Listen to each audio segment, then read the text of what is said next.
All right, folks. So we're in a pandemic, right? So I thought a good title might be something regarding germ. Mm. So we call this another germ theory, and the pictures I'm showing are of Louis Pasteur, who was the first major proponent of germ theory, such that diseases were caused by particles or pathogens, and not simply by foul air, which was called miasma. And of course, on the right, you may recognize, if you're like me and been looking at these all my life, these are a scanning electron micrograph of E. coli, which we all have. So, of course, we're not talking about these germs today. We're talking about germs like ideas, germs of ideas. And sometimes in the sciences, or being in science, sometimes I get ideas from our writing from my profession. And I was just wondering, or I was just thinking when preparing for this talk, what wonderful vocabularies everyone has in their professions. And nowadays, when people watch lawyer shows and doctor shows, people become familiar with those terms more frequently than ever. So if those words and concepts are understandable and they have nice rhythmic sounds, then maybe we can use them in our writing. And I've been doing that for a number of years now. So I'm going to share some of that with you. And Jesse, I was just thinking about librarians. What a wealth of vocabulary librarians would have. Oh, absolutely. Okay, of course, scientists have a lot of words too, but most of them, none of us can pronounce, much less the general public. So, all right, so I'm going to try to advance now because here we go. Can you see my next screen? Yes, yes, we can. Okay, is it the whole? Yes. Ideas from your profession, you ask? Yes. So professions often have, oops, I shouldn't have done that, should I? Have. Okay, we're back to good? Yes. Okay, so professions often have unique words, ideas, concepts, and images that are more frequently recognizable by the general public and sometimes sound pretty good. Sometimes they sound poetic. Let's think about a couple of famous poets and what they did in life. So T.S. Eliot was a banker. He didn't write about money, but he worked in the foreign loans department because he was polylinguistic. He even studied Sanskrit. And you can see some of those languages in The Wasteland and other pieces of poetry. So he used his background, which was part of his career, in his writing. Robert Frost, we all know the pastorals of Robert Frost and him talking about snowy woods and talking about diverging paths in the yellow woods. And he was a farmer, so he knows very well what the pastoral looks like. Walt Whitman was a printer. What do we know about Walt Whitman? Walt Whitman was possessed by the line, how the line appeared on the page. And his famous Leaves of Grass, which I think went through 14 editions, he published them himself. He printed that himself because that was his career. Wallace Stevens was a lawyer. I don't know a lot about Wallace Stevens, but I know that some of his poems sound like law documents. William Carlos Williams was a physician. He didn't use medical terms necessarily, but he certainly wrote about the medical profession and how he used to have to go out at night to deliver babies and so forth. And J.B. Cunningham is not famous, but he's superb, and he had a background in mathematics. He was a literature professor, but he had a background in mathematics. And as part of this theme, we're going to show you, or we're going to show you, all the people in the room are going to show you a good example of how he used his profession to write an excellent, superb little poem. And unfamous poets, too, can use their professions in their writing. Like me, I'm a scientist, as many of you know. Both of you know. Maybe you don't know that my background is genetics and of late anthropology. So I have a lot of that weird vocabulary as well. All right, do you see Mel Gibson? Yes. Okay, so the first thing I'm going to show you was inspired by teaching genetics all day and coming home and watching this on TV. This is The Bounty. It's Mel Gibson and Anthony Hopkins. It's their adaptation or Dino De Laurentiis's adaptation of Mutiny on the Bounty, where Mel Gibson is Fletcher Christian.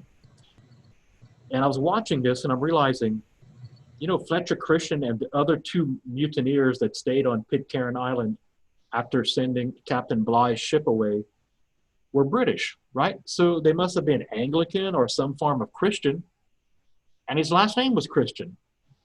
So that might mean all the children that he left behind, mothered by the Tahitian natives, were not only Christian genetically, because he was their father, but they were probably also religiously Christian.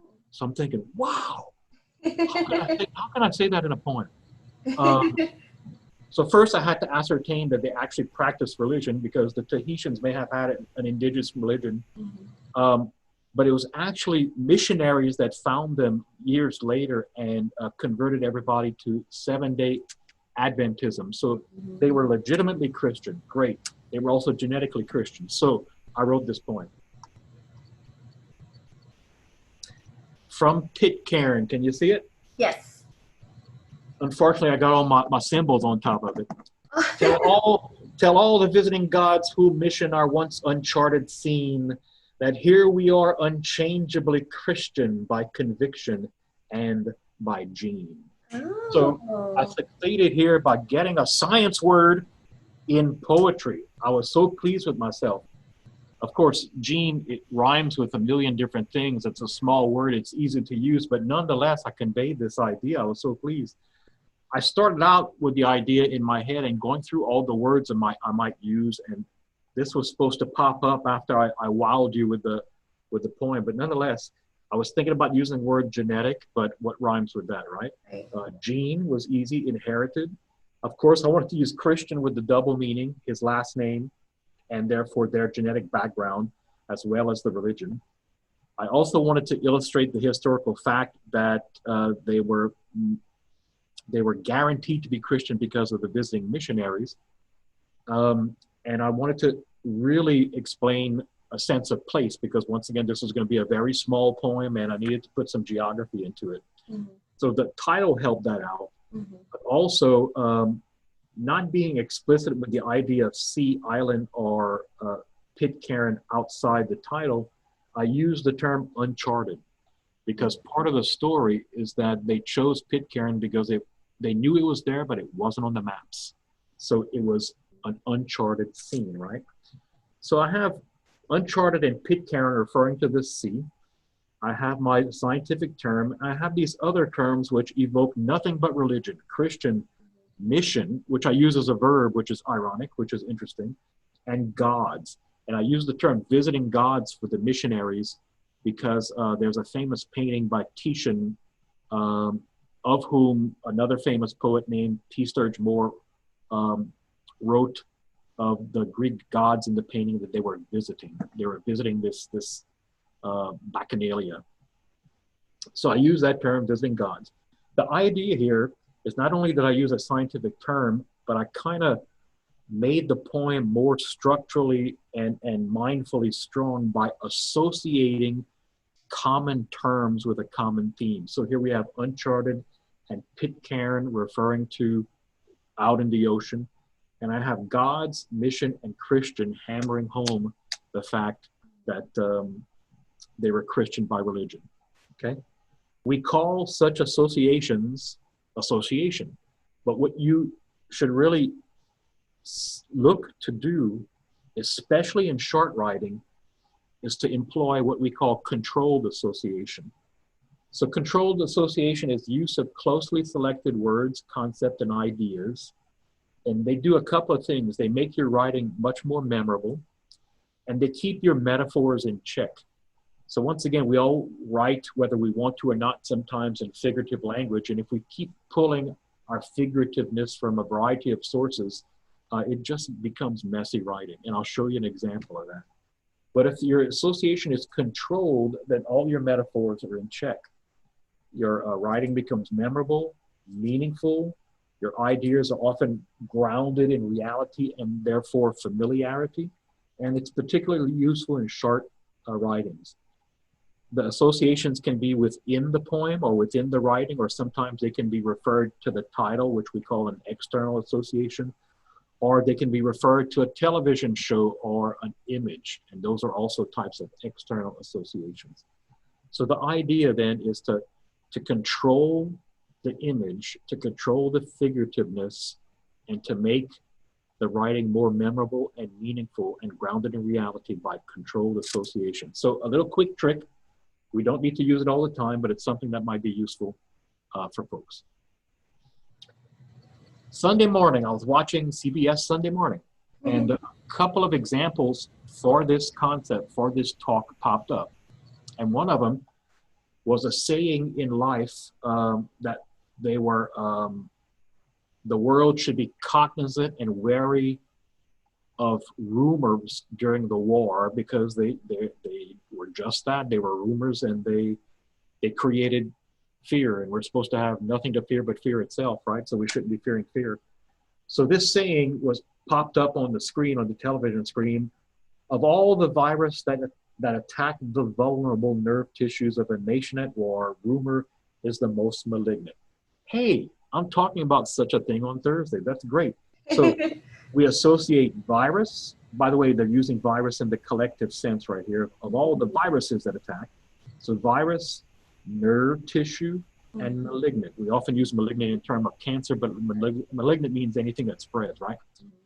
So we have an association, which makes this memorable, of virus, nerve tissue, and malignant. And of all things they could have used as a metaphor for rumor mongering, they used a virus that attacks nerve tissue. Why? Because Franklin Delano Roosevelt was president, and everybody knew he suffered the after effects of polio, which damages nerve tissues.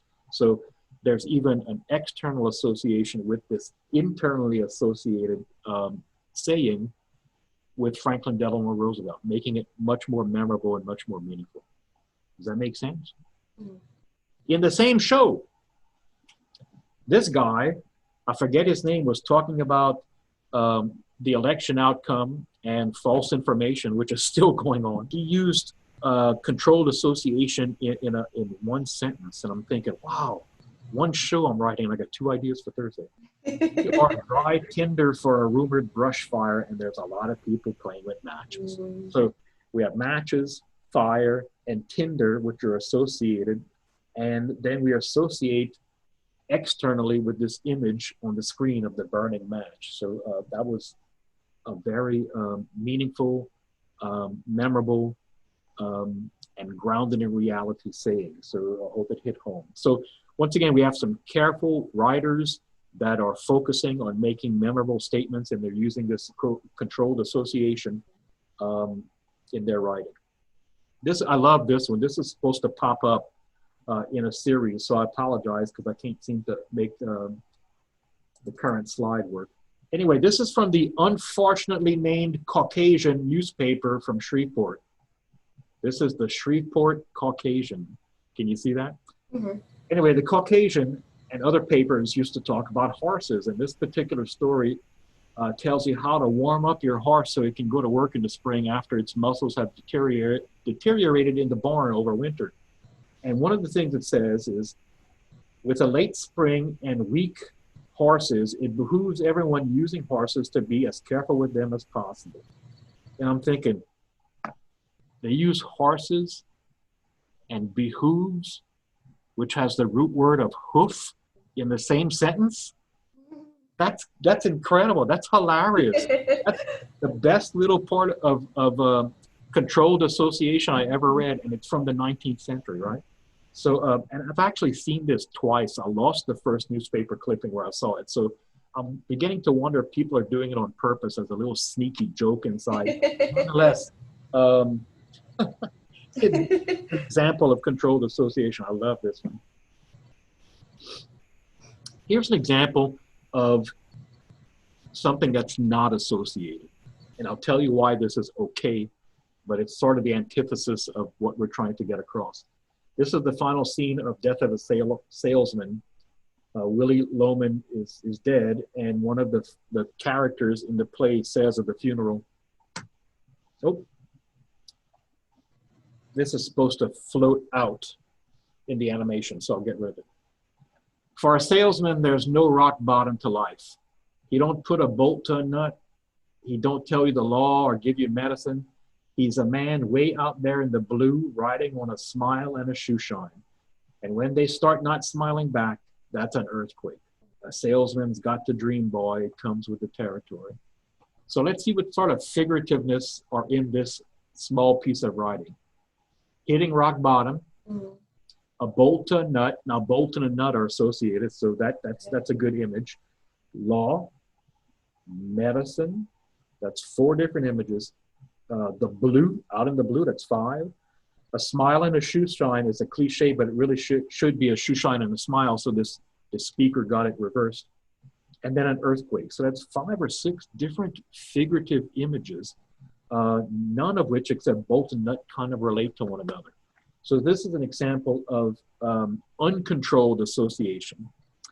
And it's probably not good in small bits of news reporting or in poetry or other things, but this works because this guy is babbling out loud at a funeral, and he's a common man, and all he does is speak in cliches. And here's one cliche, rock bottom, here's another one, a bolt or a nut, here's another one, shoe shine and a smile. So this is okay. It works perfectly in dialogue. I just couldn't find a good poem that didn't have uncontrolled association, so I used this, okay? Nonetheless, here's your example. All right, I'm going to show you a couple of other poems where I used my profession in writing. I had visited Washington, D.C. for a meeting, and you know, in the evening I would go to the Smithsonian in the 2 hours that we had between the end of the meeting and when they close at 6. It's ridiculous. Anyway, and I found out later that they had a national parasite collection. Oh my God, I didn't get to see the national parasite collection. Went to the Air and Space Museum instead. So I started thinking about how to memorialize this in a poem. So I started thinking about images, like how they would be stored, and I got this picture from their website and so forth. And that evening at the hotel, I watched Dead Poets Society. Now, Jesse and Tammy, y'all have seen Dead Poets Society. Yes. The writing inside that book that Robin Williams shared with everybody has an inscription from or after Henry David Thoreau. Oh, wow. And the line that's important is, Yeah. I wanted to live deep and suck all the marrow of life. And I'm thinking, that's what parasites do. Yeah. Right? Yeah. They live off their host. They either suck blood or suck muscle in the case of flesh eaters and so forth. So I'm thinking, I got it. I can write this. So I just got this published. You can see it, the back page print. I scanned it darkly on purpose so you could see that. Cool. This is on the National Parasite Collection. Worm and fluke, tick, chigger, and louse. Each new species a glassy house. Preserving things deep living adapted to suck the marrows their hosts have crafted. Curators have done their duty's part to raise nitpicking to such an art. So what's the science here? The parasites up here, the process of how they get preserved in alcohol. There was actually a stanza about living in alcohol and so forth, but I took it out to make it a more concise poem.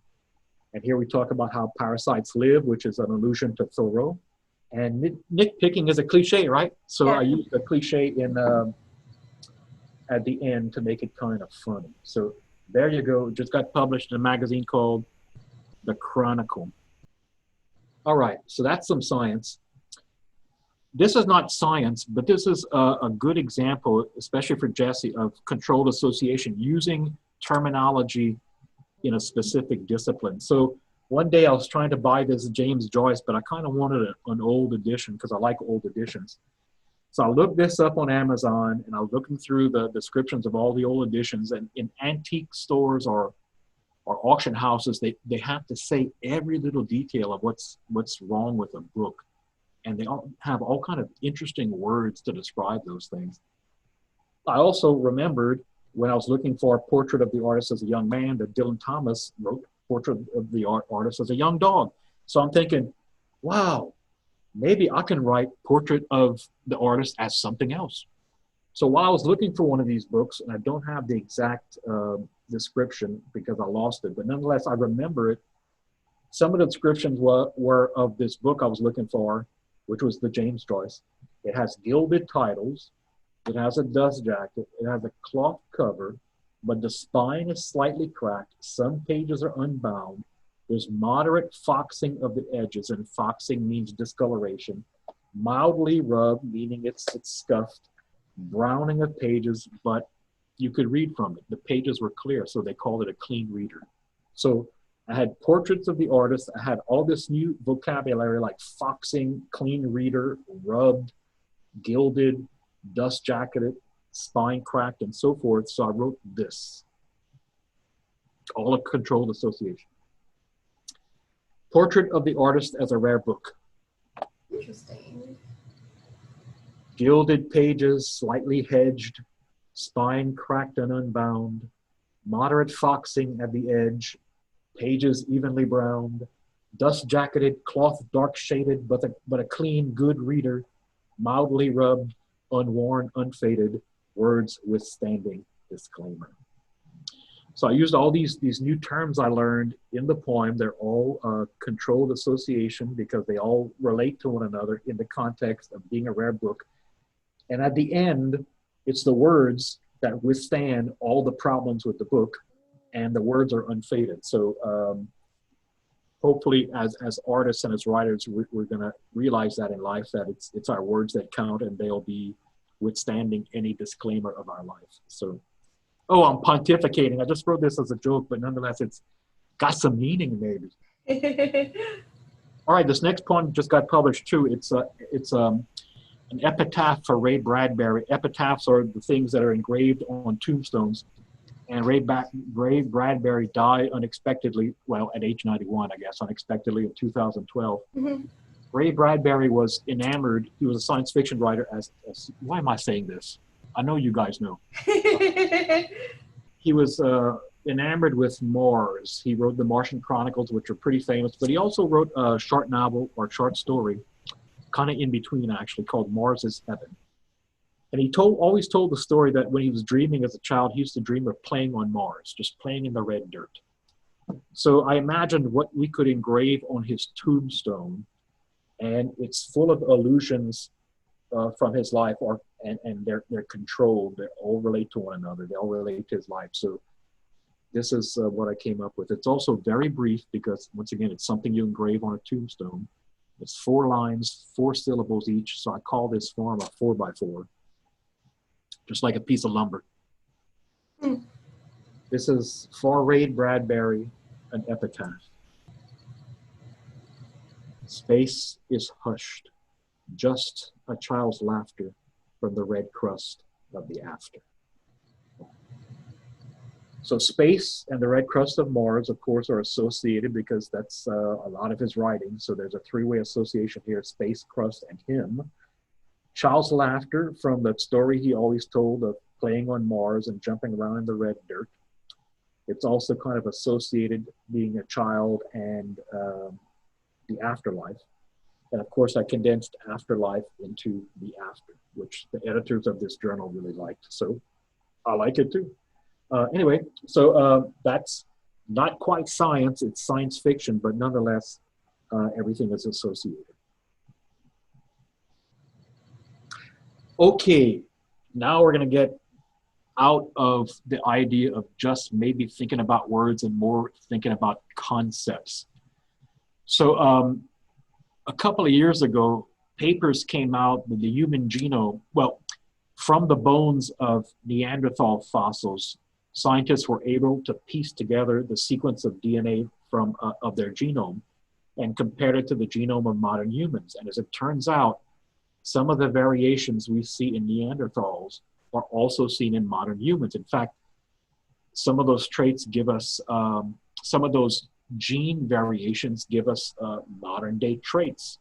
One of them is susceptibility to asthma. Oh boy, thank you, Neanderthal man.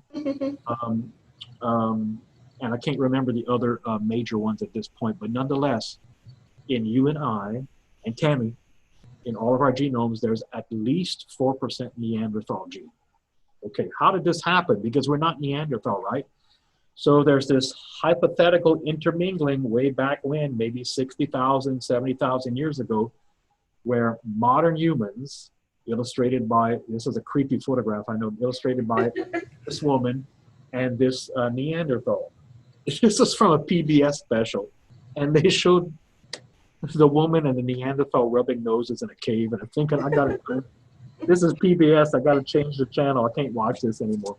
Anyway, I thought it was kind of amusing, but I wanted to express that idea in a poem, that modern humans have some Neanderthal. How did this happen? Clearly there was an intermating a long time ago. So what ideas, I made a list of ideas I wanted to express in the poem. Now, Neanderthals are known for cave painting, right? So I had to say some of that. And they also they didn't go to Walmart or Herman Williams, right? They made their own pigments. And one of the pigments they made was from the bones of mammals they would eat. They would char the bones to make charcoal, to make black stains so they could paint with black. They were also known to sew their hides together to make bigger fabrics, quilts and so forth. So that took some thinking and some brain. They also allegedly prepared and stored food for winter. So that meant that they had the forethought or the forebrain to plan. We call that forward thinking. If either of you were in band, you know about sight reading clinics. Those people that were really good at sight reading were more adept at forward thinking than the rest of us. So that's forward thinking, and we think Neanderthals had forward thinking, so they were planners. And we also think because of the structure and the genetics of their oral apparatus that they probably could at least emote in a recognizable language, so they could speak. It's not anything we can understand necessarily, but they probably could speak. So this is based in science from my profession, but it's more concepts than simple words like gene or tick, flick, tick, jigger, and louse. This is a poem I wrote, but there's one more concept I'm just remembering. There you go. Can you see that? Mm-hmm. So up here, these are all our DNA molecules in all of our cells, in our 300 trillion cells. Every one of them has all our DNA molecules. You have 2 copies of each. And amongst these DNA molecules, which we call chromosomes, there's about 20,000 genes, and genes are just segments of those chromosomes. And it's the genes that give us characteristics like eye color and height and weight and fingernails and skin color and hair texture and so forth. But if we had exactly all the same genes, we'd all look alike. And clearly I'm taller than Jesse. So most people are. Not making comments about inherited hair color, but I'm taller, right? So that must mean that the genes are different, okay? We call the differences in genes between individuals alleles. So here's a gene for eye color. The person that has these 2 chromosomes has 2 different alleles, one from the father, one from the mother. This is blood type. We all know there's different blood types. This could be an A allele and a B allele, and this person would have AB type blood. There's hair color here, and here's growth. This might be short, this might be tall, this person is average height. So that's what alleles mean. And alleles is like gene. It's a very easy word to rhyme with. So, and I really wanted to use it as a concept because not many people understand it. It's so simple. And to be honest, I didn't understand it in college. It took 8 years of graduate school or 8 years since college to understand what alleles are. And thank goodness, because now I can teach it. But nonetheless, I think I'm the first person to use this in a poem. So I'm kind of proud. And here's the poem. It's called A Night or Two in Neander. Okay. So this is the romantic intermingling of a modern, well, a Neanderthal man and a modern human, a Homo sapiens woman who got lost in the Neander Valley in Germany. Okay? Or is it France? Where is Neander? I can't remember. Nonetheless, it's in Europe. Okay. Doesn't matter. There were no political maps back then. So this is A Night or Two in the end. Oh, forgot. No animations. Strayed and starved in an icy vale, I found a hollow glowing deep, with story walls of painted shale. I have no promises to keep. It's not the way he crouched fireside, burning bone to make black stain, but stores of food and thread-sewn hives that showed his forward-thinking brain. He reaches out and offers meat. I eat and shiver wildly.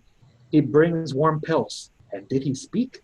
Survival's struggle finds me, with food and fur and all those deals that grant my children you alleles. Oh, my goodness. Call Sweden. No, I'm just kidding. I like it.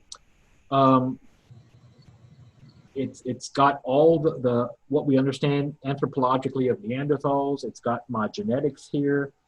It's kind of funny because every time I read this to an audience and I said that showed his forward-thinking brain, people laugh, and usually the women in the audience say, "Man with a forward-thinking brain! Oh my God!"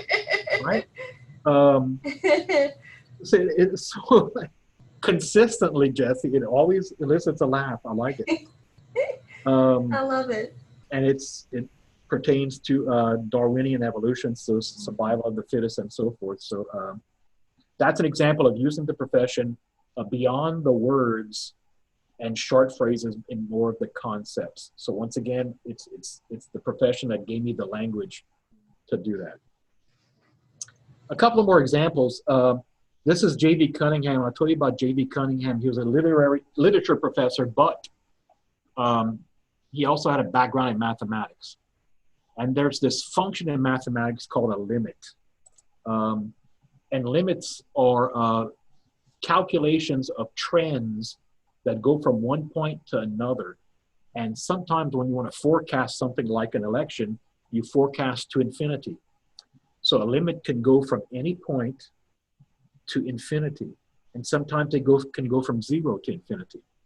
So he's using the idea of a limit in the context of calculus, which he clearly taught, clearly passed, and clearly understood, to explain that maybe he didn't really understand it and it drove him crazy. So this is called On the Calculus. From almost naught to almost all I flee, and almost has almost confounded me. 0 my limit, and infinity.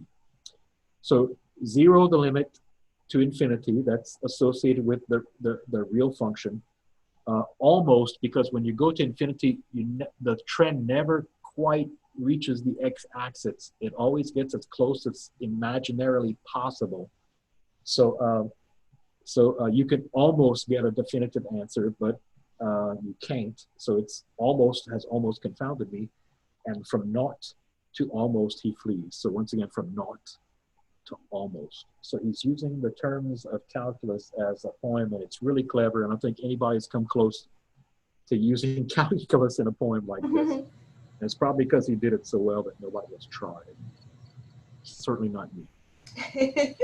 But there was a professor at Nichols named Jean-Marc, and he was a librarian. He was this, that, the other thing, and he taught in the Culinary Institute.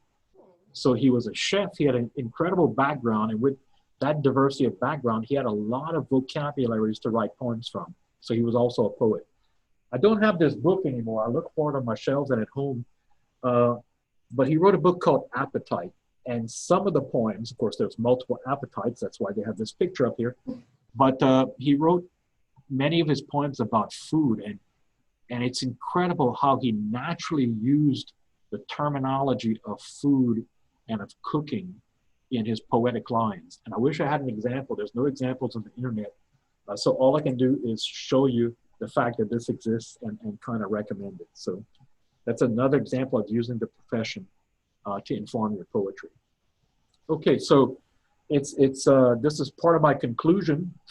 So we are reminded of Robert Frost and the fact that Robert Frost was a farmer, which he was a farmer for a short period of time, 9 years, I think, before his farm failed and became a poet.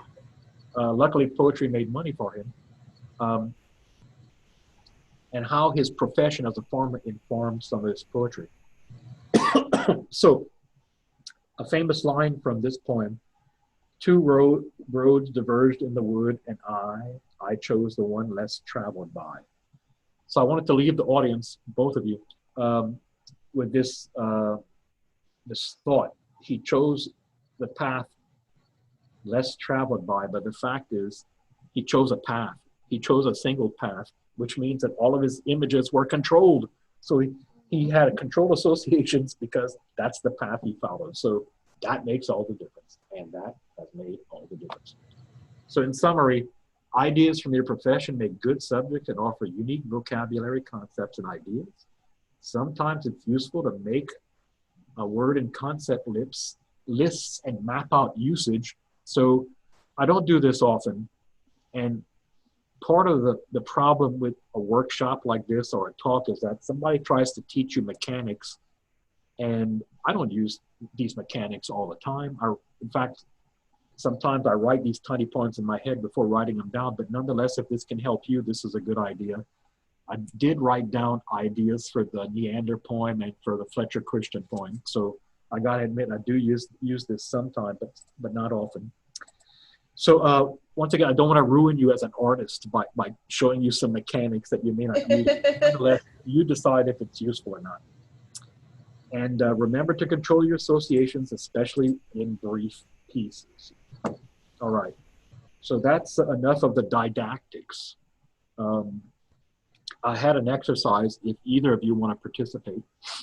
In a minute, jot down a list of associated words and concepts from your profession. So Jesse, you got to go first because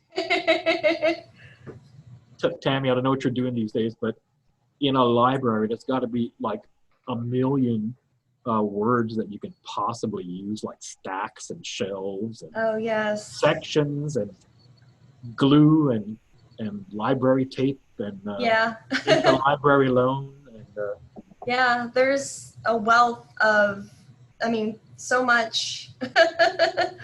Shelves, stacks, staples, paper, pencils, plastic, library cards.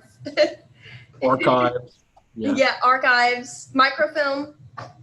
Right. Yeah. Oh yeah. That's yeah.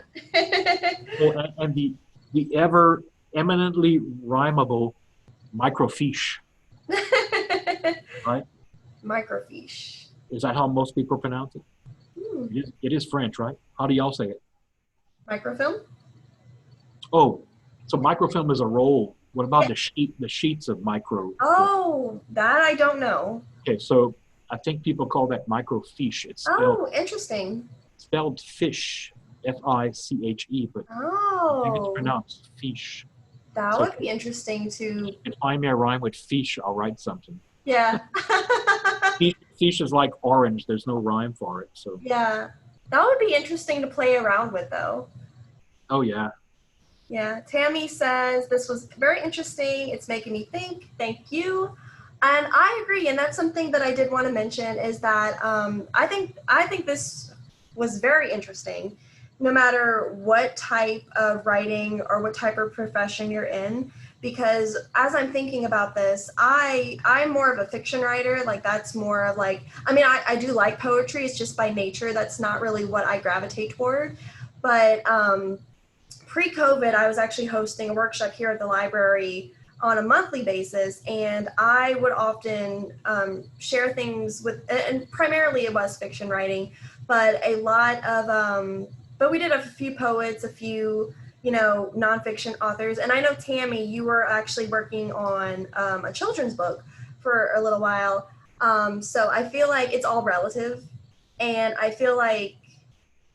Oh, now that you mention it, I think controlled association would be important for a children's book too. Yes, and I was thinking about this, and I was thinking about your story, Tammy, because when you were reading a lot of your poetry, I actually thought about children's literature, because children's literature, while it might not be short in the traditional sense, the language on the page is shorter because you're having to like work with like illustrations. And that's why I think a lot of people have this misconception that writing a children's book is easy, because it's short, it might seem simpler because the concepts might be simpler to an adult. But I actually think it's got to be really difficult because you are trying to simplify these concepts. So I think that this, for that particular genre, would be an amazing, especially to relate concepts to children, you know. So Tammy, I think that, I mean, I hope that this is something that, you know, you could work with, because I definitely think that like I think it's all relative. So I think no matter what you do, you can definitely apply these rules to whatever you're working on, you know. So I think this was awesome. I really enjoyed it. Speaking of, thank you. Speaking Yes. of children's books, you know what I did one day? I took Where the Wild Things Are, Oh. and I transcribed the writing. Forget about the pictures, which are so evocative, just the writing. And it's about this many lines. But Wow. the lines are so incredibly well crafted, and Mm-hmm. the word choice is simple, but it's incredibly economical. And you should do that exercise, and maybe I'll send it to everybody. But Yeah, yeah. or maybe it's on the internet by now. I'm sure I'm not the only person that has this idea. But But just if you share it with me, I could share it with Tammy. So, okay, to yeah, look at it out of context is just incredible. yeah, definitely. It's also making me think, like I said, I'm primarily a fiction writer. So, you know, like short stories. And I don't typically do like flash fiction, like microfiction, but I do know some flash fiction, some writers who like work more in that vein. And I actually thought about that too, because it's such a short. Yeah, And again, people think it's easy, kind of like a haiku. People think it's short, it should be easy, but the shorter your form is, a lot of the times that makes it more difficult because you have to convey things in a very economic way. So I think the idea of controlled association is a great way to express these big ideas.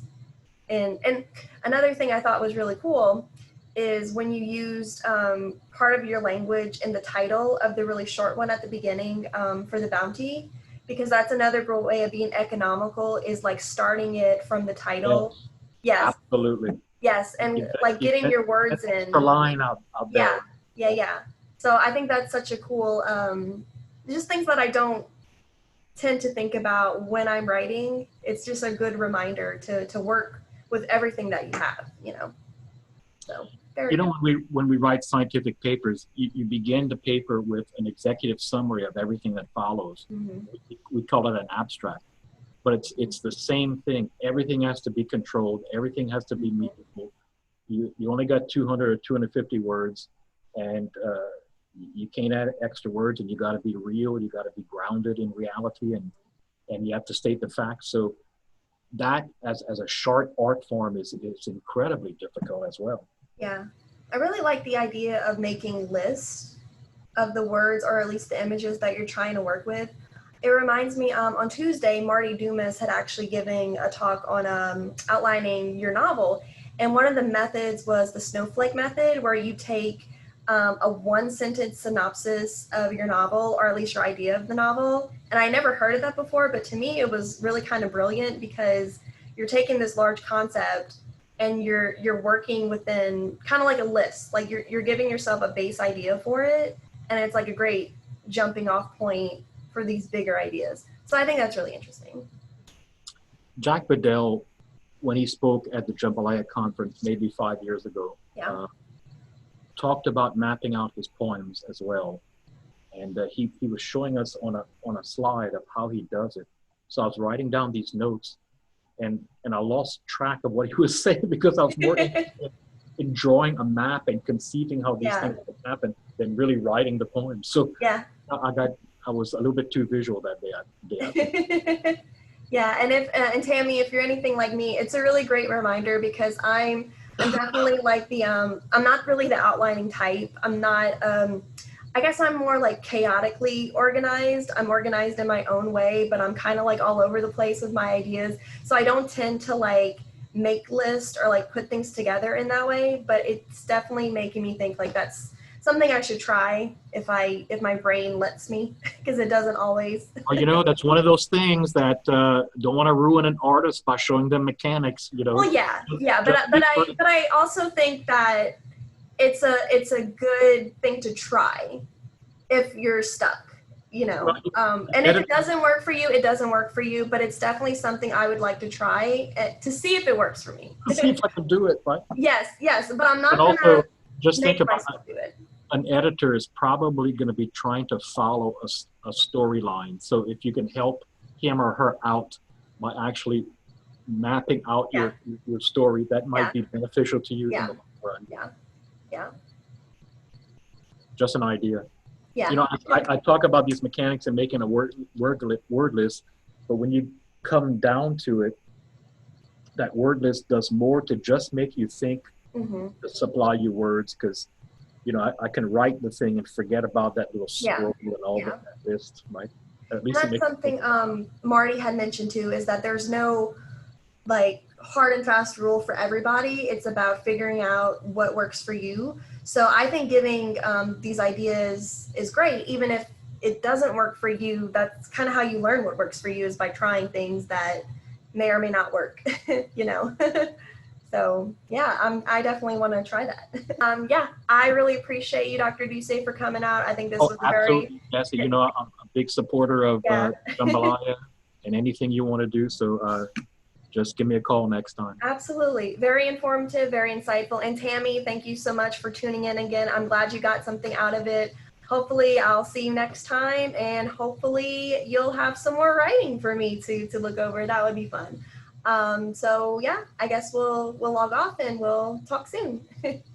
All right. Thanks, Jesse. Thanks. Thank you. Bye.